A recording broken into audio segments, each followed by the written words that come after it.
ഇന്ന് രാവിലെ പ്രാർത്ഥിക്കാനിരുന്നപ്പോൾ കർത്താവ് ശക്തമായിട്ട് നമ്മൾ നാളെ നടത്തുന്ന ആരാധനയെക്കുറിച്ചും ഈ ആരാധനയിലൂടെ ദൈവം എന്താണ് ചെയ്യാൻ ആഗ്രഹിക്കുന്നത് ഇത് നമുക്ക് പറഞ്ഞു തരികയായിരുന്നു. അപ്പം ഞാൻ ഓർത്തു ഇത് എല്ലാവരുമായിട്ടൊന്ന് ഷെയർ ചെയ്യണം, അല്ലെങ്കിൽ കർത്താവ് ഇത്രയും ശക്തമായിട്ട് എനിക്ക് ഒരു ബോധ്യങ്ങൾ തരത്തില്ലല്ലോ. അപ്പം ഇതിൽ നമ്മൾ ഇപ്പോഴത്തെ ഒരു സാഹചര്യം എന്ന് വെച്ചാൽ ന്യായാധിപന്മാരുടെ പുസ്തകത്തിൽ 6-ാം അധ്യായം 7-ാം അധ്യായമാണ് നമ്മൾ ഇന്ന് വിശകലനം ചെയ്യാൻ പോകുന്നത്. 6-ാം അധ്യായത്തിൽ ഗിദിയോനെ ദൈവം തിരഞ്ഞെടുക്കുകയാണ്. ഇതിൽ പറയുകയാണ്, ഇസ്രായേൽ ജനം കർത്താവിൻ്റെ മുൻപിൽ തിന്മ ചെയ്തു. കർത്താവ് അവരെ 7 വർഷത്തേക്ക് മിദിയാൻകാരുടെ കയ്യിലേൽപ്പിച്ചു കൊടുത്തു. ഈ മിദിയാൻകാരെ തോൽപ്പിക്കാനായിട്ട് ഗിദിയോനെ തിരഞ്ഞെടുക്കുകയാണ്. അപ്പം ഗിദിയോൻ വലിയ പരിചയമൊന്നുമില്ല. അപ്പം ഗിദിയോൻ ചോദിക്കുന്നുണ്ട്, എനിക്ക് അടയാളം വേണം. ഗിദിയോൻ്റെ ഒരു പ്രത്യേകത അതെയാണ്, എന്തൊക്കെ ചെയ്യണമെങ്കിൽ അടയാളം ചോദിക്കും, എന്നിട്ടേ ഇറങ്ങുകയുള്ളൂ. അപ്പോൾ അതുപോലെ ആ അടയാളവും ദൈവം കാണിച്ചു കൊടുത്തു. അവസാനം എന്നാലും ഗിദിയോന് മിദിയാൻകാരുടെ ശത്രുപാളയത്തിലേക്ക് അടുക്കുമ്പോൾ പേടിയാണ്. അപ്പോൾ ആ രാത്രിയിൽ 7-ാം അധ്യായത്തിൽ 9-ാം വചനത്തിൽ ആ രാത്രിയിൽ കർത്താവ് അവനോട് പറഞ്ഞു, എഴുന്നേറ്റ് താവളത്തിനരികിലേക്ക് ചെല്ലുക, ഞാനത് നിനക്ക് വിട്ടു തന്നിരിക്കുന്നു.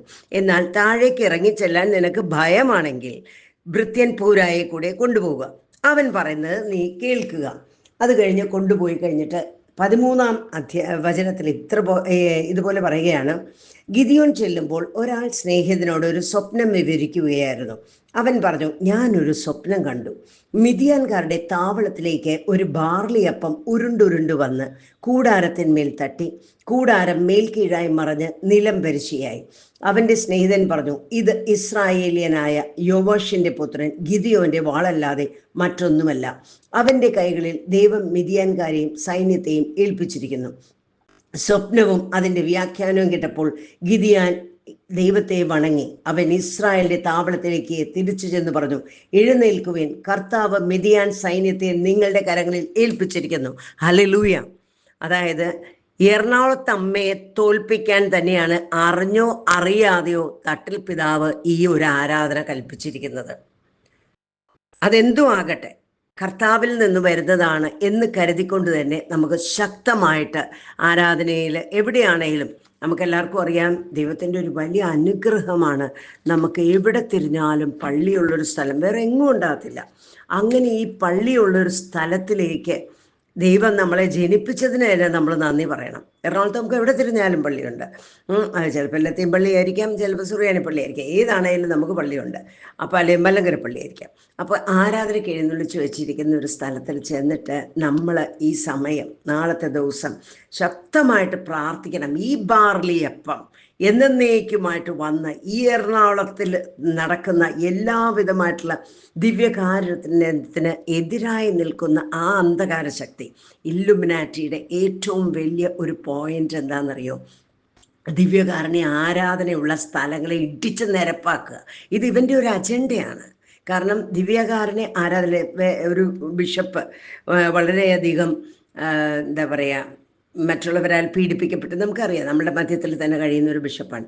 ആ ബിഷപ്പിന് ഈ പ്രശ്നം ഉണ്ടായത് എങ്ങനെയാണെന്ന് വെച്ചാൽ 100 ആരാധനാലയം എന്താ പറയുക, ദിവ്യകാരുണ്യ ആരാധനാലയം ഉണ്ടാക്കാൻ വേണ്ടി റോമിൽ നിന്ന് അനുവാദമൊക്കെ വാങ്ങിച്ച് വന്ന് അത് നടപ്പിലാക്കാൻ നോക്കിയപ്പോഴാണ് ഈ ഇല്ലുമിനാറ്റി മുതൽ ഉള്ള മാധ്യമങ്ങൾ, മാമാ ഉണ്ടല്ലോ, മുത്തശ്ശിമാർ മാധ്യമങ്ങൾ, അവരെല്ലാവരും കൂടെ ഈ പിതാവിനെതിരെ കളിച്ച് ആ പിതാവിനെ കൊണ്ടുവന്ന് ഒരു മൂലയ്ക്ക് ഇരുത്തി. കാരണം ഒരു 100 ആരാധനാലയങ്ങൾ നോർത്ത് ഇന്ത്യയിൽ പെട്ടെന്ന് വരികയാണെങ്കിൽ ഇവൻ്റെ ശക്തി കെടും. അതിവനറിയായിരുന്നു. അതുകൊണ്ട് ഇവൻ ആ പിതാവിനെ എന്നേക്കുമായിട്ട് ഇരുത്തിക്കളഞ്ഞ് നമ്മൾ പൊട്ടന്മാരെല്ലാവരും അത് സമ്മതിക്കുകയും ചെയ്ത്. മനസ്സിലായി? അപ്പോൾ ഈ ദിവ്യകാരുണ്യ ആരാധനയെ നിർത്തിക്കളയുക, ദിവ്യകാരുണ്യ ആരാധനയുള്ള ആലയങ്ങൾ, ധ്യാന കേന്ദ്രങ്ങൾ ഇടിച്ചു പൊളിക്കുക, ഇത് ഇല്ലുമിനാറ്റിയുടെ ഒരു അജണ്ടയാണ്. അതുകൊണ്ട് തന്നെ നമുക്കെല്ലാവർക്കും ആരാധനയുടെ മുൻപിൽ നമ്മൾ ഇരുന്ന് കഴിച്ചിട്ട് പ്രാർത്ഥിക്കേണ്ടത് ഇതാണ്.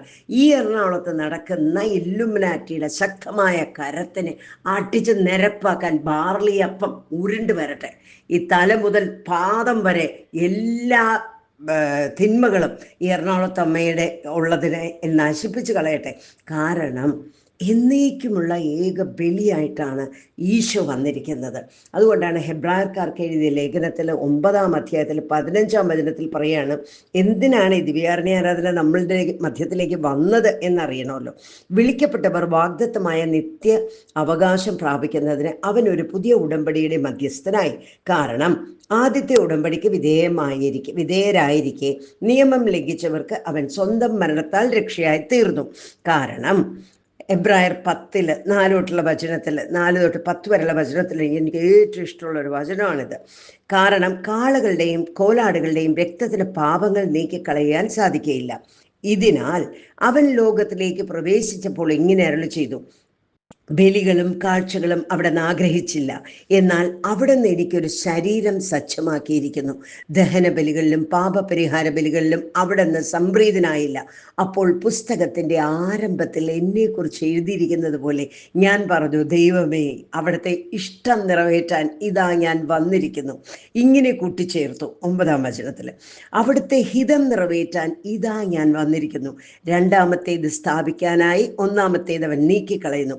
ആ ഹിതമനുസരിച്ച് യേശുക്രിസ്തുവിൻ്റെ ശരീരം എന്നേക്കുമായി ഒരിക്കൽ സമർപ്പിക്കപ്പെട്ടത് വഴി നാം വിശുദ്ധീകരിക്കപ്പെട്ടിരിക്കുന്നു. അപ്പോൾ ഒരു വിശുദ്ധീകരണം ആവശ്യമുള്ളിടത്താണ് ദിവ്യകാരുണ്യ ആരാധന പ്രതിഷ്ഠിച്ച് നമ്മൾ പ്രാർത്ഥിക്കേണ്ട ആവശ്യകതയും വന്നിരിക്കുന്നത്. ഇതുകൊണ്ടാണ് യോഹന്നാൻ്റെ സുവിശേഷത്തിൽ 6-ാം അധ്യായത്തിൽ നമ്മളോട് ശക്തമായിട്ട് എന്താണ് ഈ അപ്പത്തിൻ്റെ ഗുണം, അല്ലെങ്കിൽ ജീവൻ്റെ അപ്പം എന്താണ് എന്ന് പറഞ്ഞിരിക്കുന്നുണ്ട്. അതുകൊണ്ടാണ് ഈ യോഹന്നാൻ്റെ സുവിശേഷത്തിൽ 6-ാം അധ്യായത്തിൽ 28-ാം വചനത്തിൽ പറയുന്നത്, അപ്പോൾ അവർ ചോദിച്ചു, ദൈവഹിതമനുസരിച്ച് പ്രവർത്തിക്കുന്നവരാകാൻ ഞങ്ങൾ എന്ത് ചെയ്യണം? യേശു മറുപടി പറഞ്ഞു, ഇതാണ് ദൈവഹിതമനുസരിച്ചുള്ള പ്രവൃത്തി, അവിടുന്ന് അയച്ചവനിൽ വിശ്വസിക്കുക. അപ്പോൾ അവർ ചോദിച്ചു, ഞങ്ങൾ കണ്ട് നിന്നെ വിശ്വസിക്കേണ്ടതിന് എന്തടയാളമാണ് നീ ചെയ്യുക? എന്താണ് നീ പ്രവർത്തിക്കുക? അവിടുന്ന് അവർക്ക് ഭക്ഷിക്കുവാൻ സ്വർഗത്തിൽ നിന്ന് അപ്പം കൊടുത്തു എന്ന് എഴുതപ്പെട്ടിരിക്കുന്നത് പോലെ ഞങ്ങളുടെ പിതാക്കന്മാർ മരുഭൂമിയിൽ വെച്ച് മന്ന ഭക്ഷിച്ചു. അവിടെയും മോശ പറയുന്നുണ്ട്, ഇവരെ മുഴുവനും ഞാനാണോ പ്രസവിച്ച്? എബ്രായർ 13 ഇതിലാണ്, സംഖ്യയിലാണ്, ഇതിൽ പറയുകയാണ്, മോശ ചോദിക്കുന്നുണ്ട്, ഞാനാണോ ഇവരെല്ലാവരെയും പ്രസവിച്ചത്? അതുകൊണ്ട് ഈ ഫുൾ ജനത്തിന് തീറ്റിപ്പോറ്റാൻ ഞാൻ എവിടെ നിന്ന് ഞാൻ എടുത്ത് ഭക്ഷണം കൊടുക്കും? സംഖ്യ 11 തോന്നുന്നു. അപ്പം പറയുമ്പം ഈശോ പറയുന്നുണ്ട്, അല്ലെ കർത്താവ് പറയുന്നുണ്ട്, നീ രാവിലെ എഴുന്നേറ്റ് അവരോട് നോക്കാൻ പറഞ്ഞു, ഞാൻ സ്വർഗത്തിൽ നിന്ന് മാലാഖമാരുടെ അപ്പം കൊടുക്കുമെന്നാണ് പറഞ്ഞിരിക്കുന്നത്. മനസ്സിലായോ? ഇതിൻ്റെയൊക്കെ അർത്ഥം നമ്മൾ മനസ്സിലാക്കിയാൽ ഓരോ വിശുദ്ധ കുർബാനയിലും നമ്മൾ നിന്ന് ജ്വലിച്ചില്ലാണ്ടാകും. എന്നിട്ട് യേശു പറയുകയാണ്, അവിടുന്ന് അവർക്ക് ഭക്ഷിക്കുവാൻ സ്വർഗത്തിൽ നിന്ന് അപ്പം കൊടുത്തു എന്ന് എഴുതപ്പെട്ടിരിക്കുന്നത് പോലെ ഞങ്ങളുടെ പിതാക്കന്മാർ മരുഭൂമിയിൽ വെച്ച് മന്ന ഭക്ഷിച്ചു. യേശു മറുപടി പറഞ്ഞു, സത്യം സത്യമായി ഞാൻ നിങ്ങളോട് പറയുന്നു, മോശയല്ല നിങ്ങൾക്ക് സ്വർഗത്തിൽ നിന്ന് അപ്പം തന്നത്, എൻ്റെ പിതാവാണ് സ്വർഗത്തിൽ നിന്ന് നിങ്ങൾക്ക് യഥാർത്ഥമായ അപ്പം തരുന്നത്. എന്തെന്നാൽ ദൈവത്തിൻ്റെ അപ്പം സ്വർഗത്തിൽ നിന്ന് ഇറങ്ങി വന്ന് ലോകത്തിന് ജീവൻ നൽകുന്നത് എത്രേ. വീണ്ടും ഇതിൽ പറയുകയാണ്, യോഹന്നാൻ 6 തന്നെ ഇവർ 40-ാം വചനത്തിൽ, പുത്രനെ കാണുകയും അവനിൽ വിശ്വസിക്കുകയും ചെയ്യുന്നവനാരോ അവന് നിത്യജീവൻ ഉണ്ടാകണമെന്നതാണ് എൻ്റെ പിതാവിൻ്റെ ഇഷ്ടം. അന്ത്യദിനത്തിൽ അവനെ ഞാൻ ഉയർപ്പിക്കുകയും ചെയ്യും. സ്വർഗത്തിൽ നിന്ന് ഇറങ്ങി വന്ന അപ്പം ഞാനാണ് എന്ന് അവൻ പറഞ്ഞതിനാൽ യഹൂദർ അവനെതിരെ പിറുപിറുത്തു. 43-ാമത്തെ വചനം, നിങ്ങൾ പരസ്പരം പിറുപിറുക്കേണ്ടതില്ല, എന്നെ അയച്ച പിതാവ് ആകർഷിച്ചാലല്ലാതെ ഒരുവനും എൻ്റെ അടുക്കിലേക്ക് വരാൻ സാധിക്കയില്ല. യോഹന്നാൻ 3:27 യോഹന്നാൻ 6:65 ഇതിൻ്റെ കൂടെ കൂട്ടി വായിച്ചാലേ നമുക്ക് ഇതിൻ്റെ അർത്ഥം പൂർണ്ണമായിട്ട് മനസ്സിലാകുള്ളൂ. എന്നിട്ട് പറയുകയാണ്, അന്ത്യദിനത്തിൽ അവനെ ഞാൻ ഉയർപ്പിക്കും, അവരെല്ലാവരും ദൈവത്താൽ പഠിപ്പിക്കപ്പെട്ടവരാകും എന്ന് പ്രവാചക ഗ്രന്ഥങ്ങളിൽ എഴുതപ്പെട്ടിരിക്കുന്നു. പിതാവിൽ നിന്ന് ശ്രവിക്കുകയും പഠിക്കുകയും ചെയ്തവരെല്ലാം എൻ്റെ അടുക്കൽ വരുന്നു. ആരെങ്കിലും പിതാവിനെ കണ്ടിട്ടുണ്ട് എന്നല്ല ഇതിനർത്ഥം. ദൈവത്തിൽ നിന്നുള്ളവൻ മാത്രമേ പിതാവിനെ കണ്ടിട്ടുള്ളൂ. സത്യം സത്യമായി ഞാൻ നിങ്ങളോട് പറയുന്നു, വിശ്വസിക്കുന്നവന് നിത്യജീവനുണ്ട്. ഞാൻ ജീവന്റെ അപ്പമാണ്. നിങ്ങളുടെ പിതാക്കന്മാർ മരുഭൂമിയിൽ വെച്ച് മന്ന ഭക്ഷിച്ചു, എങ്കിലും അവർ മരിച്ചു. ഇതാകട്ടെ മനുഷ്യൻ ഭക്ഷിക്കുന്നതിന് വേണ്ടി സ്വർഗത്തിൽ നിന്നിറങ്ങിയ അപ്പമാണ്. ഇത് ഭക്ഷിക്കുന്നവൻ മരിക്കുകയില്ല. സ്വർഗത്തിൽ നിന്നിറങ്ങിയ ജീവനുള്ള അപ്പം ഞാനാണ്. ആരെങ്കിലും ഈ അപ്പത്തിൽ നിന്ന് ഭക്ഷിച്ചാൽ അവൻ എന്നേക്കും ജീവിക്കും. ലോകത്തിൻ്റെ ജീവന് വേണ്ടി, ലോകത്തിൻ്റെ ജീവന് വേണ്ടി, ഒരു എറണാകുളത്തിന് രൂപതയ്ക്ക് വേണ്ടിയല്ല, ഒരു 34 രൂപതയ്ക്ക് മറ്റേതിന് വേണ്ടിയല്ല, ലോകത്തിൻ്റെ തന്നെ ജീവന് വേണ്ടി ഞാൻ നൽകുന്ന അപ്പം എൻ്റെ ശരീരമാണ്. കർത്താവ് സ്വന്തം ശരീരത്തെ, നമ്മൾ ഹെബ്രായർക്കാർക്ക് എഴുതിയ ലേഖനത്തിൽ നേരത്തെ കണ്ടപോലെ, എൻ്റെ ശരീരം തന്നെ ബലിവസ്തുവായിട്ട് ഞാൻ തരികയാണ് പിതാവിൻ്റെ ഹിതം നിറവേറ്റാൻ. പരിപൂർണമായിട്ട് ഫിലിപ്പിയർ 2:6-11 തന്നെ ശൂന്യനാക്കിയ യേശു ആകാശത്തിലും ഭൂമിയിലും പാതാളത്തിലുള്ള സകല ശക്തികളും മുട്ടുമടക്കേണ്ടതിന് ഈ ആരാധനയുടെ മുൻപിൽ നമ്മൾ മുട്ടുമടക്കി ശക്തമായിട്ട്, എന്താണ് ദൈവം ആഗ്രഹിക്കുന്നത്? ദൈവത്തിൻ്റെ പരിശുദ്ധിയെ ചോദ്യം ചെയ്ത ഓരോരുത്തരുടെയും കുടുംബങ്ങളെ അടക്കം കർത്താവിൻ്റെ ബാർലിയപ്പം വന്ന് ഉരുണ്ട്, അതിനെതിരെ നിൽക്കുന്ന പിതാക്കന്മാരായിക്കോട്ടെ, ആരുമായിക്കോട്ടെ, അവരുടെ നേതാക്കന്മാരായിക്കോട്ടെ, അവരെ ഉരുണ്ട് വന്നിട്ട് ദൈവത്തിൻ്റെ ആ വലിയ ഒരു ഹിതം നിറവേറ്റാൻ വേണ്ടി നമുക്കെല്ലാവർക്കും പ്രാർത്ഥിക്കണം. കാരണം ഇനി പരിശുദ്ധ കുർബാനയെ അവഹേളിക്കാൻ വിശ്വാസി എന്ന് വിചാരിക്കുന്ന ഒരാൾ വിട്ടുകൊടുക്കാൻ പാടില്ല. നമ്മളുടെ ഹൃദയത്തിലുള്ള യേശുവിൻ്റെ ആത്മാവ് ഉയരട്ടെ, ഉണരട്ടെ. കർത്താവ്, അതുകൊണ്ടാണ് ഹെബ്രായർക്കാർക്ക് എഴുതിയ ലേഖനത്തിൽ കർത്താവ് ഇത്രയും ശക്തമായിട്ട് നമ്മളെ ഓരോരുത്തരെയും ആരാക്കിയാണ് ഉയർത്തിയേക്കുന്നത്, എന്തിനാണ് ഉണർത്തിയേക്കുന്നത് എന്ന് ഇതിൽ പറയുന്നുണ്ട്. ഹെബ്രായർ 1 ഇതിൽ പറയുകയാണ്, അവിടുന്ന് തൻ്റെ ദൂതന്മാരെ കാറ്റും ശുശ്രൂഷകരെ തീനാളങ്ങളും ആക്കുന്നു എന്ന് ദൂതന്മാരെ കുറിച്ചും പറഞ്ഞിരിക്കുന്നു. അപ്പം നമ്മൾ ശുശ്രൂഷകരാണ്, നമ്മൾ കർത്താവിൻ്റെ ദൂത് മറ്റുള്ളവർക്ക് കൊടുക്കാനുള്ളവരാണ്.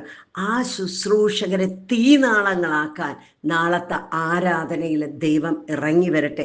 അതിനായിട്ട് ആത്മാർത്ഥമായിട്ട് ഹൃദയത്തിൽ നിന്ന് നമുക്ക് പ്രാർത്ഥിക്കാം. കർത്താവിൻ്റെ ശക്തി പ്രകടമാക്കാത്തതാണ് എൻ്റെ ഉള്ളിലെ ദുഃഖം എന്ന് പ്രവാചകൻ പറഞ്ഞതുപോലെ കർത്താവിൻ്റെ ശക്തി എറണാകുളത്ത് വരട്ടെ. അതിനായിട്ട് നമുക്ക് പ്രാർത്ഥിക്കാം. കർത്താവ് ആരെ ശിക്ഷിക്കുന്നു, അല്ലെ കർത്താവ് എങ്ങനെ നീതി നടപ്പിലാക്കുന്നു, ഇതൊന്നും നമ്മൾ നോക്കട്ടെ. കാരണം കർത്താവ് അറ്റം വരെ ക്ഷമ കൊടുക്കും. കർത്താവ് ശാന്തശീലനും ക്ഷമാശീലനും എന്താ പറയുക, നീതി നടപ്പിലാക്കുമെങ്കിലും ക്രോധം വിതയ്ക്കുന്നതിൽ കുറച്ചും കൂടെ സമാധാനത്തോടെയാണ് അത് ചെയ്യുക. മനസ്സിലായില്ലേ? ദേഷ്യം ക്ഷിപ്രകോപിയല്ല, നമ്മളെ പോലെയല്ല. അപ്പം അതുകൊണ്ട് നമുക്ക് ദൈവത്തിൻ്റെ നീതി എപ്പോഴാണ്, എങ്ങനെയാണ് പ്രകടമാക്കുന്നത് നമുക്കറിയില്ല. പക്ഷെ നമുക്ക് പ്രാർത്ഥിക്കാം, കർത്താവേ, നിൻ്റെ ശരീരം, നിൻ്റെ രക്തം ഞങ്ങൾക്ക് വേണ്ടി തന്ന് ലോകത്തിന് വേണ്ടി ജീവൻ തരാൻ വന്ന നിന്നെ അവഹേളിക്കുന്നത് കണ്ടു നിൽക്കാൻ ഞങ്ങൾക്ക് സാധിക്കില്ല. അപ്പോഴാണ് എസെക്കിയേലിലും വെളിപാട് 7 പറഞ്ഞിരിക്കുന്നത് പോലെ കർത്താവ് തൻ്റെ ജനത്തെ തിരിച്ചറിയുന്ന ദിവസമാണ്. കർത്താവ് വിലപിക്കുന്ന, തനിക്ക് വേണ്ടി വിലപിക്കുന്ന, നിത്യതയ്ക്ക് വേണ്ടി വിലപിക്കുന്ന, ന്യായത്തിന് വേണ്ടി, നീതിക്ക് വേണ്ടി വിലപിക്കുന്നവരെ മേൽ മുദ്ര കുത്തിപ്പോകുന്ന ദിവസമായിട്ട് നാളത്തെ ദിവസം ഉണരട്ടെ. അതിനായിട്ട് നമുക്ക് പ്രാർത്ഥിക്കാം. നമുക്കെല്ലാവർക്കും ഒരുമിച്ച് ആയിരിക്കുന്ന സ്ഥലത്തുള്ള ആരാധനാലയത്തിൽ പോയിട്ട് നമുക്ക് പ്രാർത്ഥിക്കാം. ഞങ്ങളുടെ സഭയെ രക്ഷിക്കണമേ, വീണ്ടെടുക്കണമേ.